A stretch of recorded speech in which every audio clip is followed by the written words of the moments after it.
A wonderful day to you.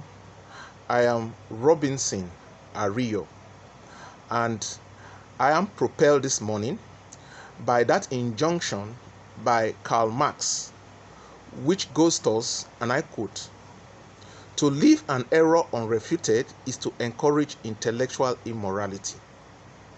I have recently listened to a video made by the self-acclaimed coordinator of Wado Group, in which he made very verbose, unfounded, baseless allegations against the Shekiri people.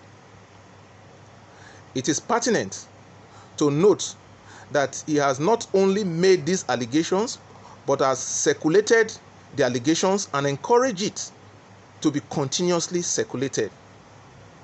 It is therefore necessary to put the records straight. Indeed, it may surprise a lot of us that the Shekiris have almost 50 communities in Delta Central Senatorial District. Now, what do I exactly mean by that? What I mean by that is that, indeed, if you elect today to nominate a person from Delta Central Senatorial District for a position, the Shekiris are qualified to be nominated to that position. So when a young man comes up here and says that one Okumagba was sought to be appointed into NDDC and the Shekiris resisted it, and that is an act of wickedness, and that indeed that is an act trying to deprive the region of such an appointment, that person obviously is oblivious of the philosophy behind the turn-by-turn politics in Nigeria. For instance, theoretically speaking, we have agreed that the next governor is going to come from Delta Central Senatorial District.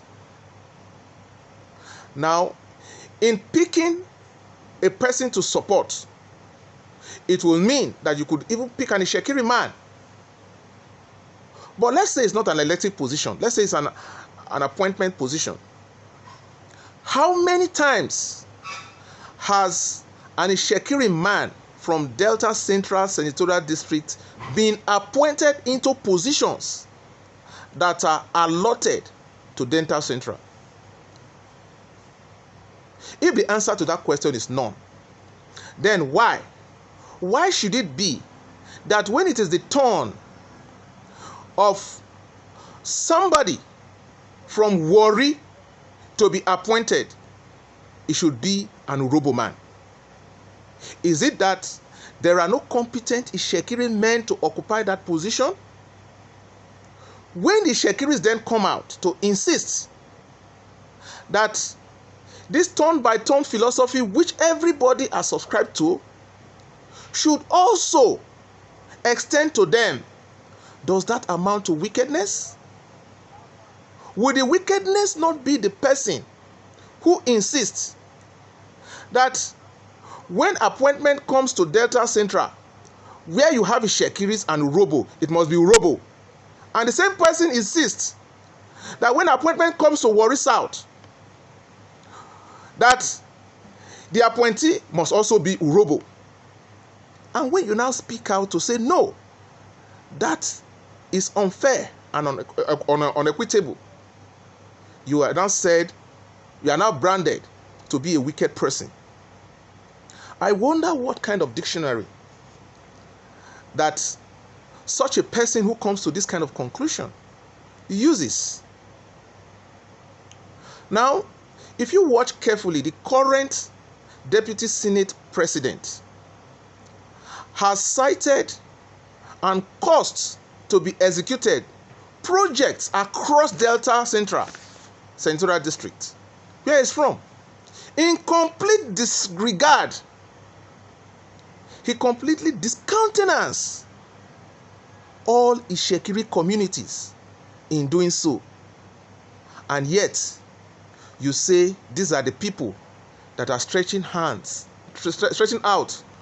the hands of fellowship to Ishekiri. Again, about 16 years ago, the ward structure in Warri South was illegally delineated to create more wards for the Urhobos, making it appear that the Urhobos have 6 wards and the Shekiris have 6 wards in Warri South. Now, what did the Shekiris do? They went to court to challenge that delineation. You can imagine a place like Ubeji, Egbokodo, Ife, Ajetan, so well populated, does not constitute a ward by the delineation, the legal delineation that these people have caused to be effected. Now, the court considered the facts of the case and came to the conclusion that that delineation of ward was illegal, null, and void, and set it aside. But what happened? They went ahead and, as we speak, are still working on that illegality. Why?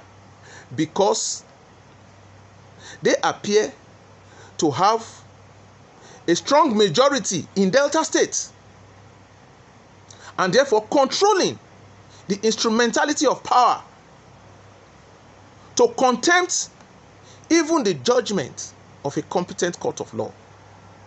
Let me also say that they attempted to appeal against that judgment, but they failed because their appeal was dismissed.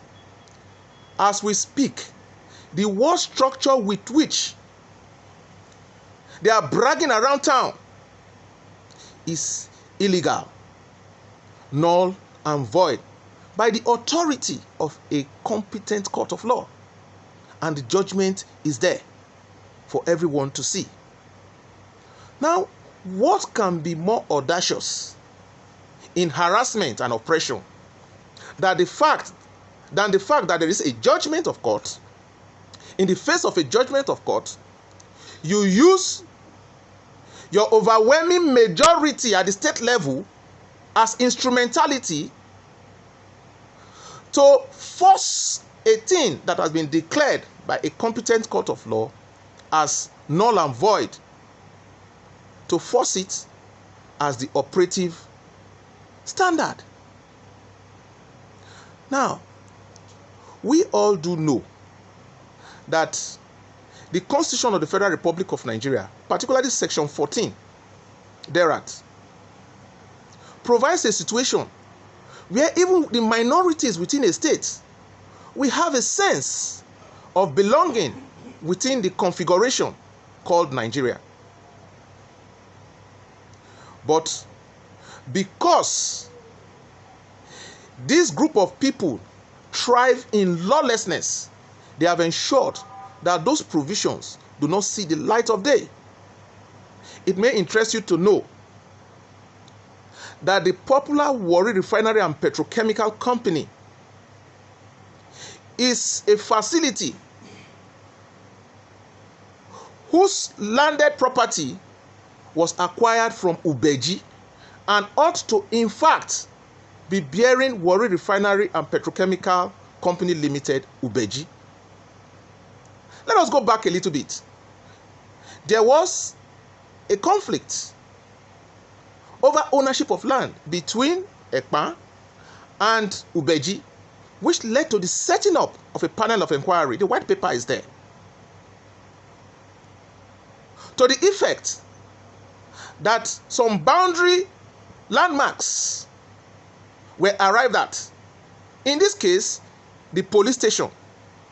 The boundary by that white paper between Ekpan and Ubeji is the Ekpan police station.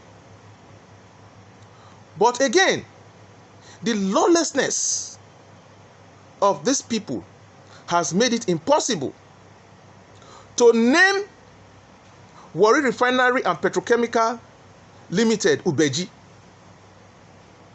And that is why you find a kind of uncomfortable compromise. Warri Refinery and Petrochemical Company Limited, Ekpa Warri. So when you talk about lawlessness, when you talk about oppression, when you talk about people being wicked, you should put your facts straight. I am going to touch on every other issue which the gentleman who has ascribed to himself the coordinator of Wado City made in the video in issue. I enjoin you to watch on as we move in the part 2 of the series.